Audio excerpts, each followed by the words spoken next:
नमस्कार सबको। हम लोग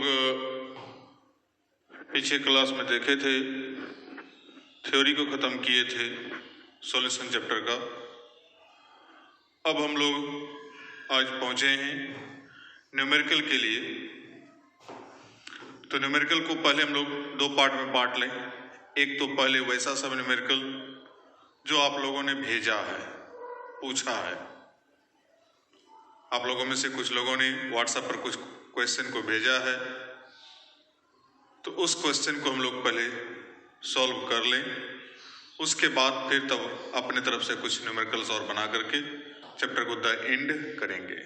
ठीक है, तो पहले पहला पार्ट में हम लोग देखते हैं।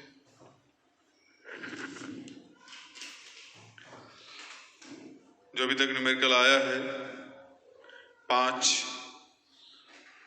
मात्र सवाल है, तो पांचों सवाल को देखते हैं, जिसमें से कुछ तो एनसीईआरटी का ही अधिकांश है। क्या है सवाल सो देखें। ये एनसीईआरटी के सवाल है। 114 ग्राम ऑक्टेन में किसी अवाष्पशील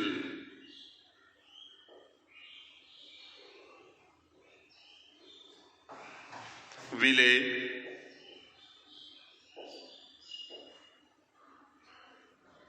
अनुभार दिया है 40 ग्राम पर मोल की कितनी मात्रा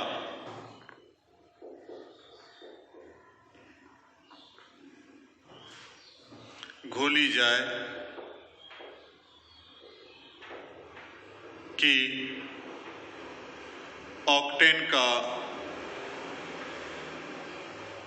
वाष्प घनत्व, वाष्प दाब घटकर 80% रह जाए। ठीक है, अब इसको इंग्लिश में भी साथ ही देखते हैं, हिंदी इंग्लिश दोनों आज। तो इंग्लिश में पहले इसको ट्रांसलेट कर दें।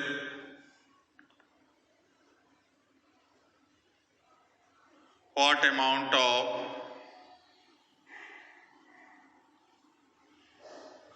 एन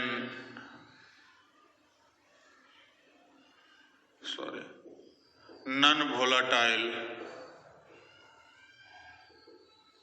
सॉलिड, मोलेकुलर वेट इसका है 40 ग्राम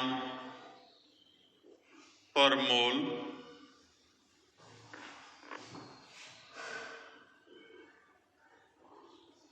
is dissolved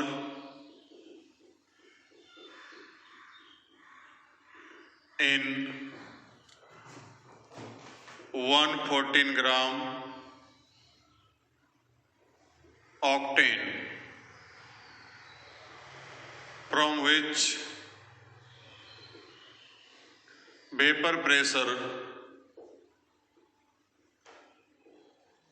of octane is decreased to 80%।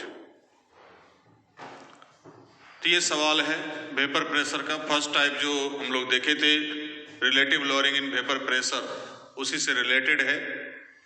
तो relative lowering in vapour pressure का फॉर्मूला पहले क्या है हम लोग ये जान लें। तो P naught A minus P by P naught A W B into M A by W A into M B, ये फॉर्मूला हम लोग जान रहे हैं।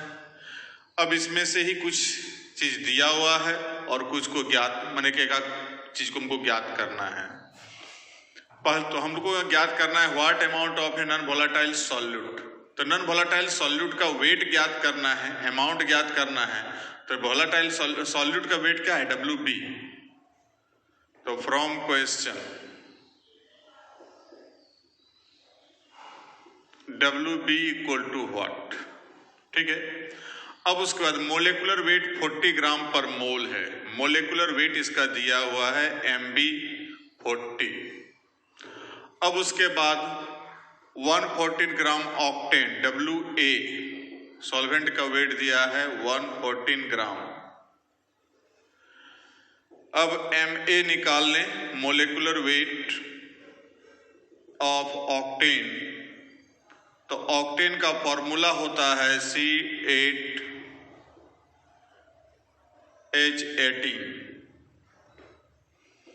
अब इसका मोलेकुलर वेट निकाल लें,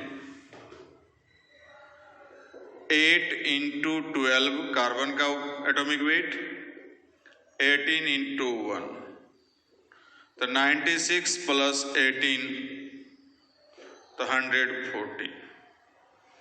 इसके अलावा दिया हुआ है 80% उसका डिक्रीज्ड हो जाए तो P0A 100 कुछ भी ले लें, ATM MM जो भी ले लिए, लेट मान लिया। तो जब 100 लेंगे तो बचा हुआ जो सॉल्यूशन का जो अथी होगा वो कितना होगा? 80 रह जाए, 80 ATM। ये 100 mm लेंगे तो ये 80 mm होगा। ये 100 बार लेंगे तो ये 80 बार होगा। 100 पास्कल लेंगे तो ये 80 पास्कल, क्योंकि यहाँ पर कह रहा है कि घट कर कितना रह जाए उसका 80%, मतलब 100 लेंगे तो 100 का 80 भाग उसका बचा रह जाए। अब यहाँ पर रखेंगे P0A 100 माइनस 80/100। WB मालूम करना है, MA 114, WA 114, MB जो है 40। तो ये तो खत्म हो गया। अब यहां बचा 20/100 equal to WB। Therefore WB will be equal to 20 × 40 divided by 100। तो cancel 8 gram. It will B answer. तो जिसका भी क्वेश्चन था वो एक बार देख लें फिर से कि 114 ग्राम ऑक्टेन है। तो ऑक्टेन में का मतलब सॉल्वेंट, घोलक। तो ऑक्टेन सॉल्वेंट का वेट यहां पर हम लोग ले लिए WA। अवाष्पशील विलेय की कितनी मात्रा? तो विलेय की मात्रा पूछ रहा है तो WB हो गया व्हाट। उसका मोलेकुलर वेट दिया है 40। ऑक्टेन का मोलेकुलर वेट हम लोग निकाल लिए। अब कहता है उसका वाष्प दाब जो है घटकर 80% रह जाए। तो इसका मतलब 100 ATM यदि लेके चलते हैं, मान लिए 100 ATM, तो बचेगा कितना? 80। अब सबको पुट कर दिए, अपने आप बच गया अपना कितना? 8 ग्राम। तो ये रहा पहला क्वेश्चन आपका। अब हम लोग देखते हैं सेकेंड क्वेश्चन।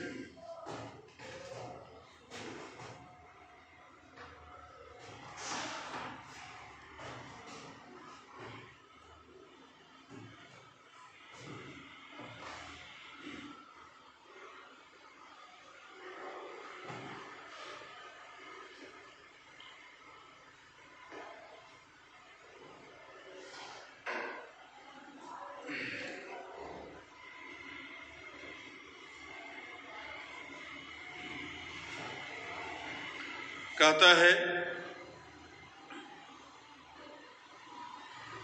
ग्लूकोज का जलीय विलयन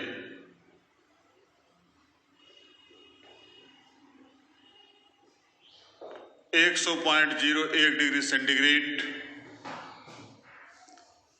पर उबलता है तो 100 ग्राम जल युक्त विलियन में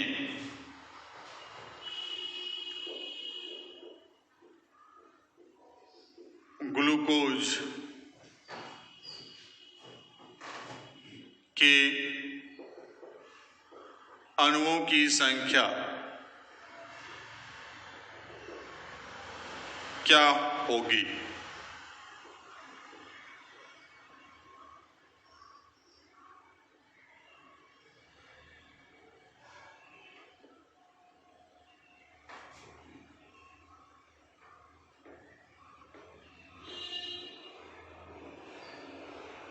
केबी दे दिया है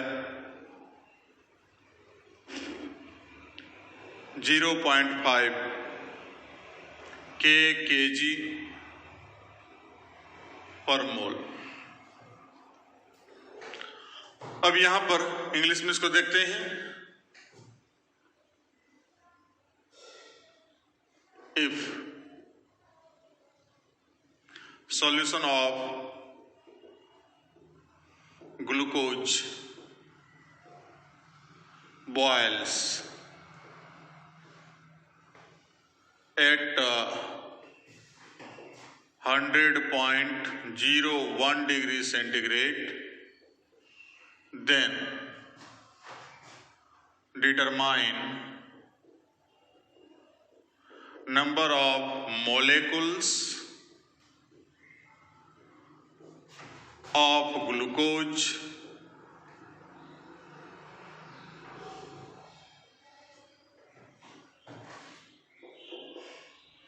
in solution containing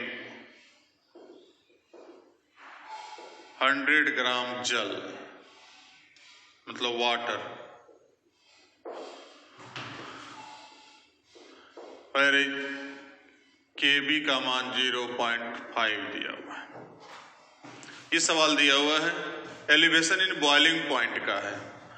तो सेकंड कैरेक्टर हम लोग देखे थे एलिवेशन इन बॉइलिंग पॉइंट। तो एलिवेशन इन बॉइलिंग पॉइंट में हम लोग को पहले यहाँ पर दिया क्या क्या है, तो इसको देखें। गिवन दैट विलियन का जो है बॉइलिंग पॉइंट दिया है सॉल्यूशन का, तो टीबी डैश मानते थे हम लोग, तो टीबी डैश 100.01 डिग्री सेंटीग्रेड, जबकि टीबी जल का क्वथनांक हम लोग जानते हैं 100 डिग्री सेंटीग्रेड, वी नो, पहले से हम लोग जान रहे हैं। अब कहता 100 ग्राम जल, तो WA है 100 ग्राम, KB दे दिया है 0.5, पहले WB निकाल लें।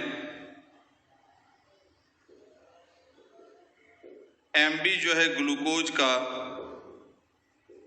Molecular weight of C6H12O6, it will be equal to 180। सबका निकाल लेंगे, एक बार दिखा भी दें। 6 × 12 plus 12 × 1 plus 6 × 16, then it will be equal to 180। अब हम लोग चलें कि चूंकि पहले डेल्टा टीबी निकाल लें, तो डेल्टा टीबी बराबर होगा टीबी डैश माइनस टीबी, तो 100.01 degree centigrade minus 100 degree centigrade, then it will be equal to 0.01 degree centigrade. Again, delta TB equal to formula ये भी होता है KB into WB into 1000 by MB into WA, WA gram में रहेगा। तो delta TB 0.01, KB 0.5, WB निकालना है 1000, MB मालूम है 180 और WA मालूम है 100 ग्राम। अब यहां तो कैंसिल। अब इसको इधर हम लेके जाएं, या WB डायरेक्ट करें तो 180 इंटू 0.01 बाय इसको मल्टीप्लाई करेंगे तो 5 आएगा। अब इस दोनों को मल्टीप्लाई करेंगे तो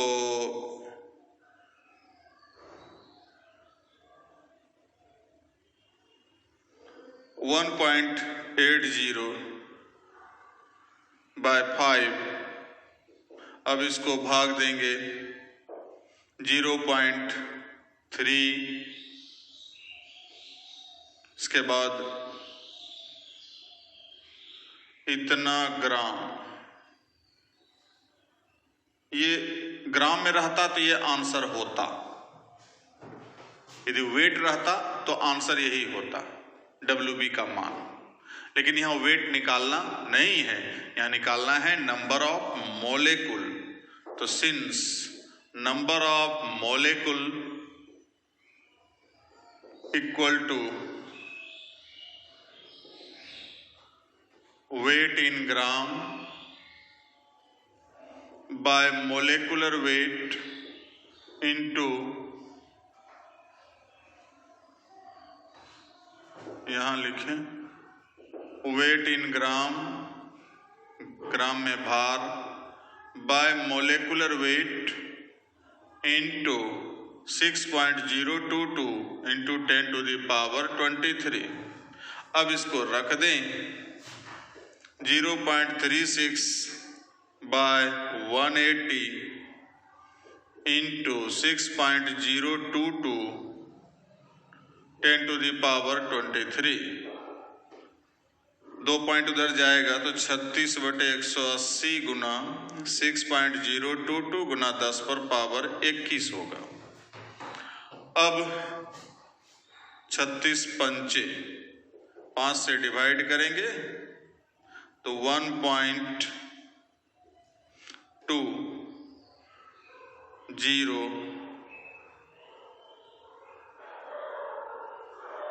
into 10 to the power 21 molecules. Calculation एक बार चेक कर लीजिएगा, लगभग सही ही है, कोई दिक्कत तो नहीं होनी चाहिए, क्योंकि 23 यहाँ पर 21 है, 5 से डिवाइड किए, ठीक है। तो वो जाकर के जो है कि हमको इतना मोलेकुल्स आंसर होगा। तो जिन साहब का क्वेश्चन था उसको अपना देख लीजिए, फिर से समझ लीजिए एक बार। ये विलियन का दिया हुआ है, बॉइलिंग पॉइंट 100 ग्राम जो है सॉल्वेंट का वेट दिया हुआ है। तो सॉल्वेंट का वेट या WA, TB डैश इतना, TB हम लोग पहले से जान रहे हैं, KB दिया हुआ है, WB निकालना है, MB जाकर के हमको यहाँ पर निकाल लिए 180। अब यहाँ से पहले WB निकाल लिए और वही WB यहाँ इस्तेमाल कर दिए नंबर ऑफ मोलेकुल, मोल कॉन्सेप्ट से। मोल कॉन्सेप्ट जब हम देखे पीछे 11th में, तो नंबर ऑफ मोलेकुल्स बराबर होता है वेट इन ग्राम, ग्राम में दिया गया भार, बाय मोलेकुलर वेट इनटू इतना। तो इतना से हमको डिवाइड करके इतना सब कुछ हम लोग कर लिया।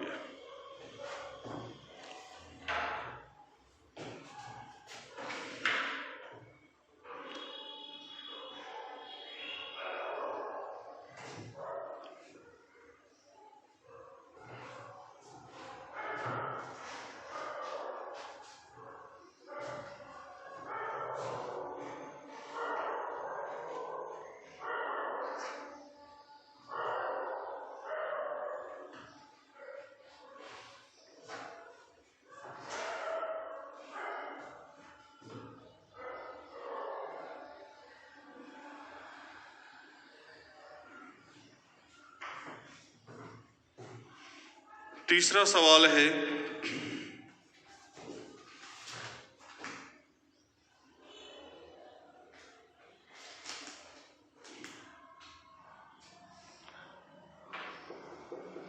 एक प्रोटीन के 200 cm³ जलीय विलयन में 1.26 ग्राम प्रोटीन है।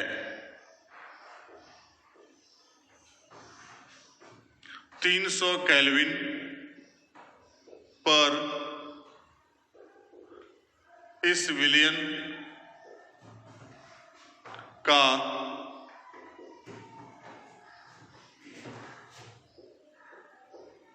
परासरण दाब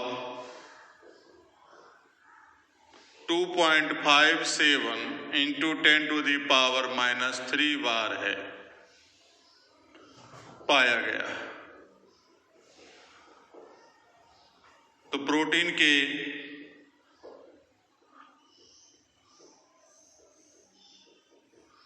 मोलर द्रव्यमान का परिकलन करें।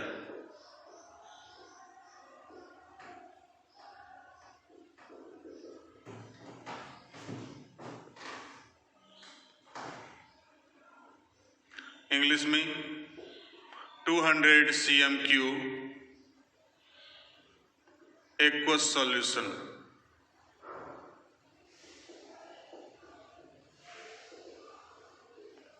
of protein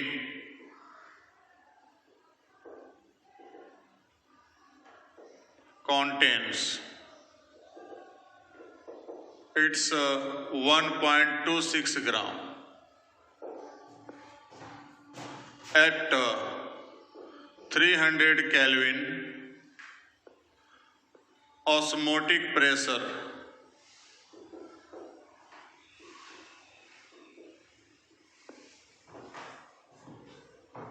of this solution was found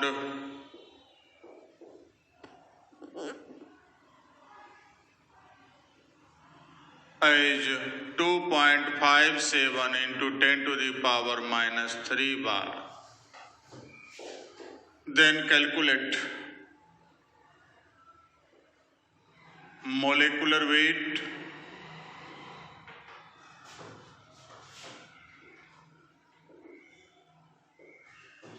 of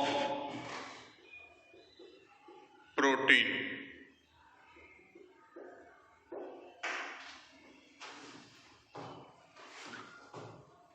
तो यहां पर है वॉल्यूम दिया हुआ है, वॉल्यूम V = 200 cm³। तो 200 डिवाइडेड बाय 1000 तो 1/5 लीटर। अब उसके अलावा टेम्परेचर दिया है 300 केल्विन, ऑस्मोटिक प्रेशर दिया है 2.57 इंटू 10⁻³ बार। उसके बाद MB निकालना है। अब यहां पर फॉर्मूला होता है पाई = S into WB into T/MB into V। तो भाई साहब पाई दिया हुआ है, ट्राई आप लोग नहीं किए। S का मान मालूम है, पाई दिया हुआ है, S मालूम है, S का मान कांस्टेंट। WB यहां पर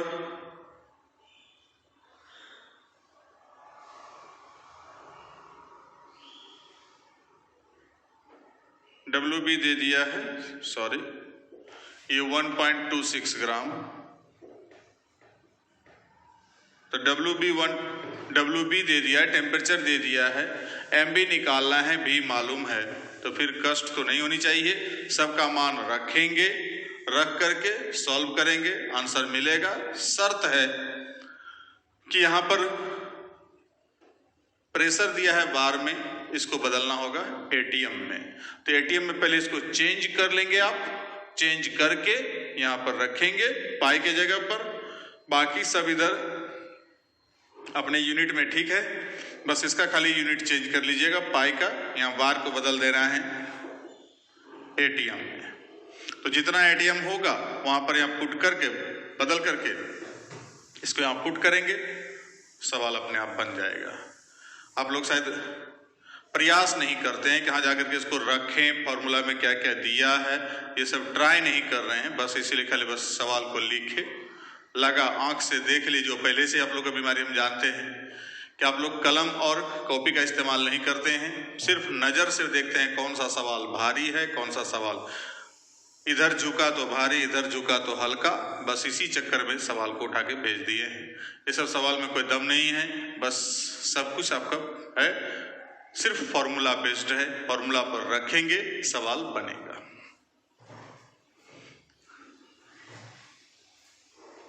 नेक्स्ट सवाल,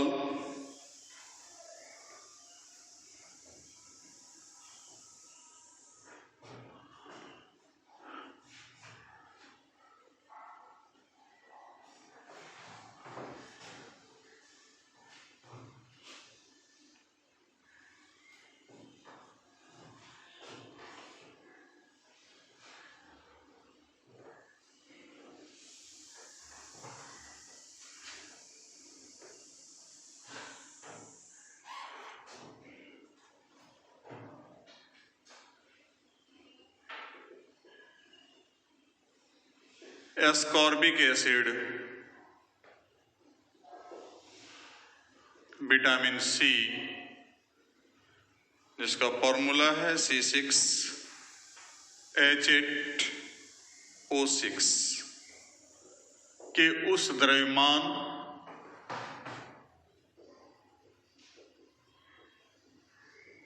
की गणना करें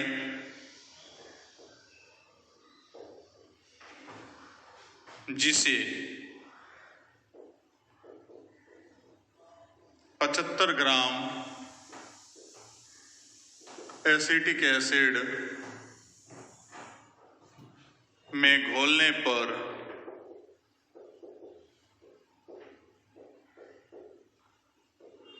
उसका हिमांक में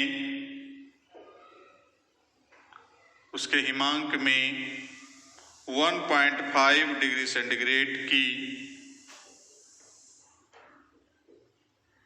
कमी हो जाए, जबकि KF दे दिया है 3.9। ये भी सवाल में दम नहीं है, आप लोग ट्राई ही नहीं कर रहे हैं, खाली बस एस्कॉर्बिक एसिड देखे। पहले इसको इंग्लिश में ट्रांसलेट कर लें। Calculate that wait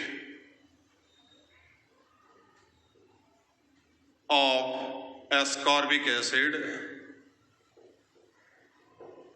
which is found in vitamin C, formula C6H8O6।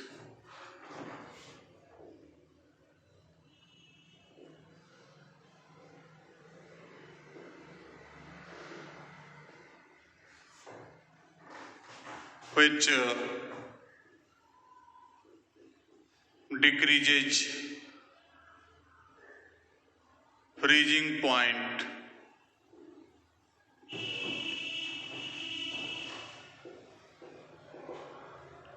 of acetic acid of 75 gram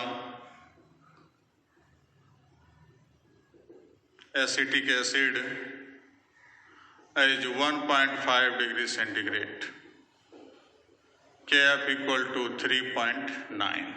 बस सब फॉर्मूला बेस्ड सवाल है, ध्यान दीजिएगा।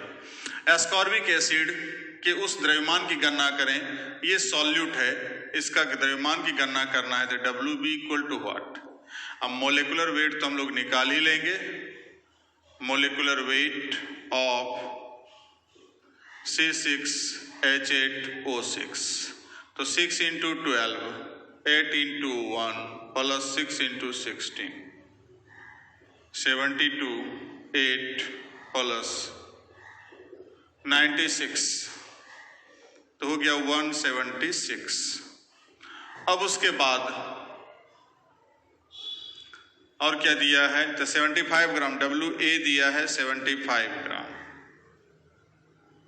डेल्टा TF दिया हुआ है भाई साहब कितना, तो 1.5 डिग्री सेंटीग्रेड और KF दे दिया है 3.9। बस बचा क्या रह गया पता नहीं, आप लोग सवाल बनाए क्यों नहीं। तो delta TF equal to direct formula पर आधारित है WB into 1000 by MB into WA। अब डेल्टा TF आपको मालूम है 1.5, KF मालूम है 3.9, WB ज्ञात करना है 1000, MB 176 इंटू WA जो है 75। कष्ट क्या है तो WB equal to 1.5 176 into 75 by 3.9 into 1000। अब इसको भी लगता है कैलकुलेटर से हमको कैलकुलेशन करना पड़ेगा। इसको गुना भाग करके देख लेंगे, बस जो आएगा दैट विल बी आंसर। क्या इतना ग्राम। अब इतना तुमको नहीं लग रहा है कि हमको इसको गुना भाग करना चाहिए, क्योंकि आप लोग का फिर लेवल गिर जाएगा।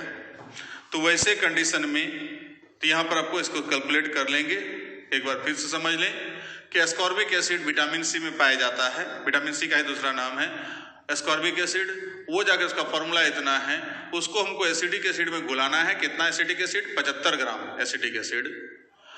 उसको घुलाने के बाद उसके हिमांक में जो है 1.5 डिग्री सेंटीग्रेड का कमी हो रहा है, तो डिप्रेशन हो रहा है। डेल्टा TF इक्वल टू कितना? 1.5 डिग्री सेंटीग्रेड। घोलक का वेट कितना है? 75 ग्राम। WB निकालना है, MB हम इसके फॉर्मूला से निकाल लिए 176, KF दिया है। बस फॉर्मूला पर रखे और सवाल बन के हाजिर है।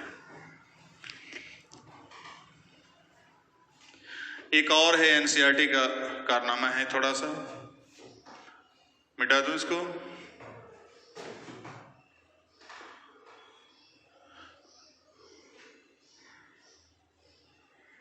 कुछ बंदा जो है, अधिकांश लोग तो घर पर किताब लेके गए नहीं हैं।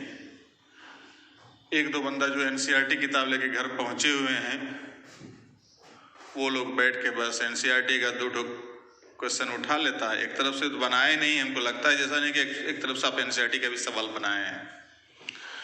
बाबू प्रेम कुमार सिर्फ 2.1 2.2 इस तरह से करके सवाल पूछ लेने से काम चलने वाला नहीं है, और सवाल को बनाना चाहिए आपको। पता नहीं और सब सवाल सॉल्व हो गया है या सिर्फ बीच में पूछने के लिए हम बोले थे तो 2 उठा के पूछ लिए। इससे बहादुरी नहीं होता है, बहादुरी होता है टोटल सवाल को एक तरफ से सॉल्व करने पर। ठीक है, एक सवाल आपने पूछा था ग्राफ वाला, तो वो ग्राफ तो मैं पहले भी बोला कि जब तक ग्राफ पेपर के साथ हम यहाँ नहीं बता सकते। यहाँ पर तो ऑनलाइन क्लास में तो और पॉसिबल नहीं है कि मैं ग्राफ पेपर यहाँ पर डील करूँ, चूंकि डिजिटल बोर्ड तो है नहीं कि जिस पर ग्राफ पेपर ला करके उसके बाद आपको सब सवाल को सॉल्व करूँ, तो पॉसिबल नहीं है। बाकी जो आपका एक सवाल है उसको हम देख लेते हैं। दिया हुआ यहाँ पर है, कहता 2 तत्व X तथा Y मिलकर XY2 तथा XY4 सूत्र वाले 2 यौगिक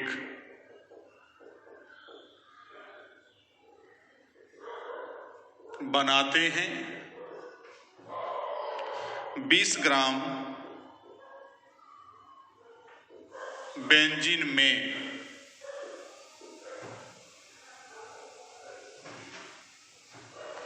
घोलने पर 1 ग्राम XY2 हिमांक को 2.3 केल्विन अवनमित करता है।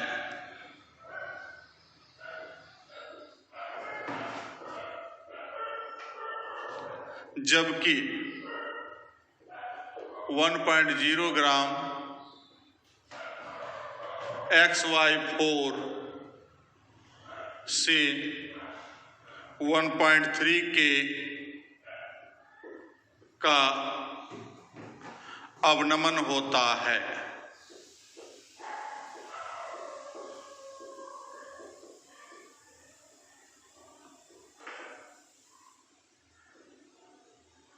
बेंजीन के लिए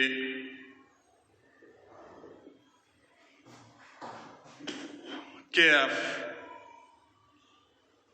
5.1 kg पर मोल है, तो X तथा Y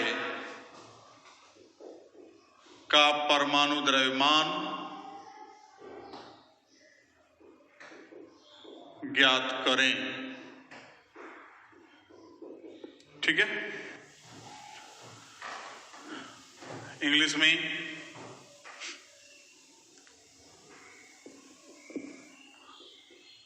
2 elements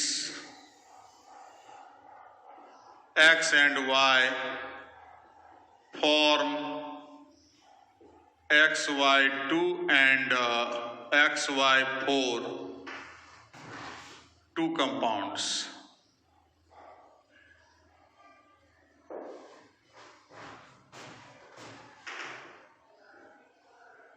When 1 gram of XY2 is dissolved into 20 gram benzene,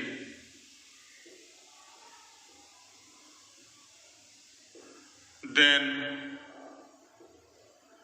its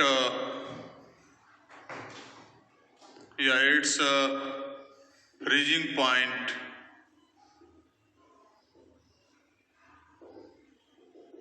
is depressed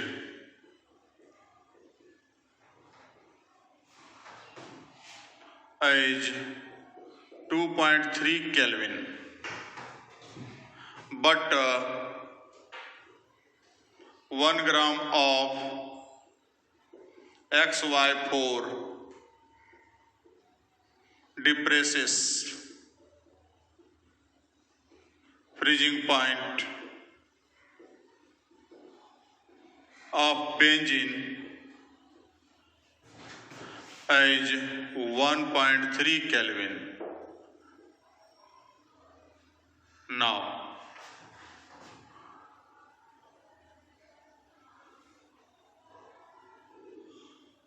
molar depression constant of benzene, जिसको हम लोग बोल रहे हैं KF, is 5.1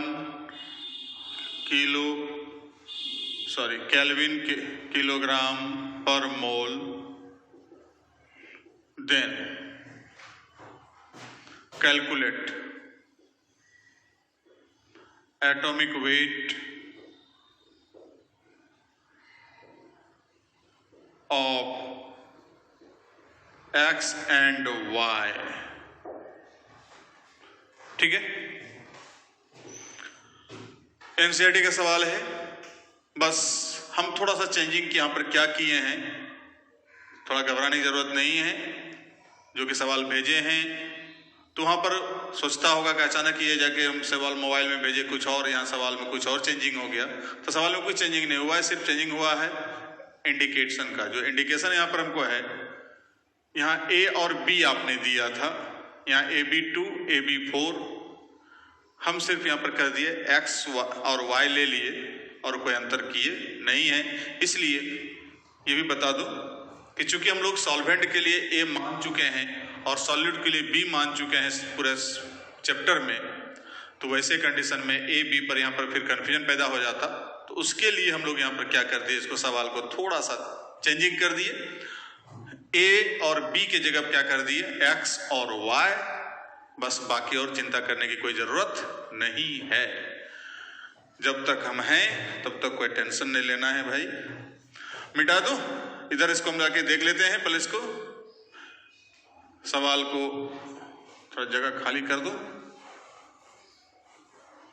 चलिए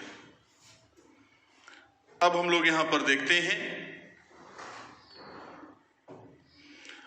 तो दो कंडीशन हम लेके चलते हैं, एक फॉर XY2,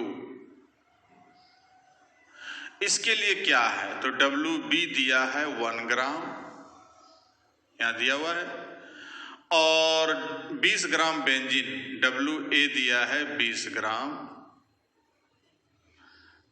MB निकालना है, ठीक है। उसके बाद डेल्टा TF दिया है 2.3 के और KF दे दिया है 5.1, जो भी हो। तो हम लोग यहां पर चलते हैं, delta TF equal to KF into WB into 1000 MB into WA। तो 2.3 इक्वल टू KF कितना है, तो KF है 5.1, WB 1, उसके बाद जाकर के जो है कि 1000 MB निकालना है और WA है 20। तो देयरफॉर MB इक्वल टू यहां पर हो जाएगा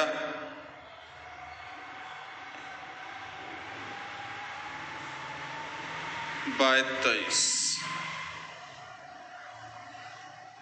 sorry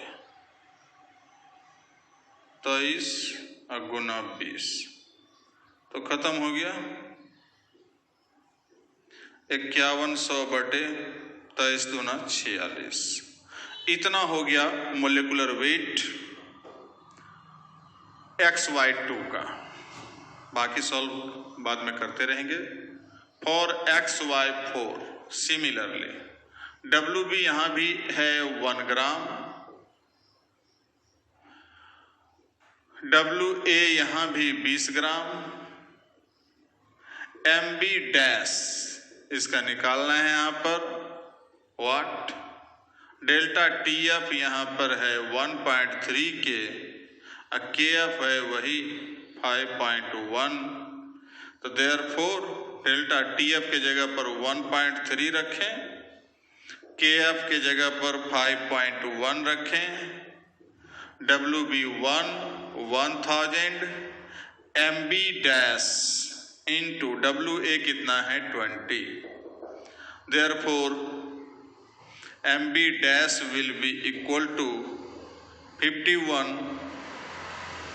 into 1000 by 13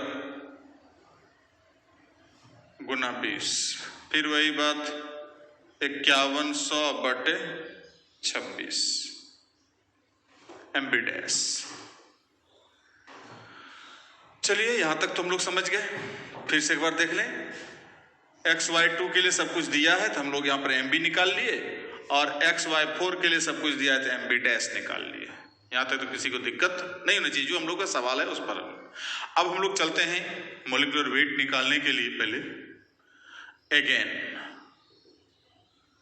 molecular weight of XY2 equal to atomic weight of X plus 2 into atomic weight of Y। अब इसका मोलिकुलर वेट तो यहां दे दिया है 5100 बटे 46, ये तुमको मालूम हो गया है। एटॉमिक वेट को हम लोग मान लें स्मॉल x और इसका एटॉमिक वेट को मान लें 2y। तो एक इक्वेशन प्राप्त हो गया, x plus 2y equal to इतना। सिमिलरली ठीक इसी प्रकार से हम लोग molecular weight of XY4 equal to लिख सकते हैं x plus 4 into atomic weight of Y। अब इसका तो दिए यहां पर मालूम कर चुके हैं 5100 बटे 26 बराबर x प्लस 4y। ठीक है, बस सिंपल। अब हम लोग यहां से दोनों इक्वेशन को खाली सॉल्व कर लें। Now equation 2 minus equation first, समीकरण 2 में समीकरण 4 को घटाते हैं। 26 माइनस 5100/46 बराबर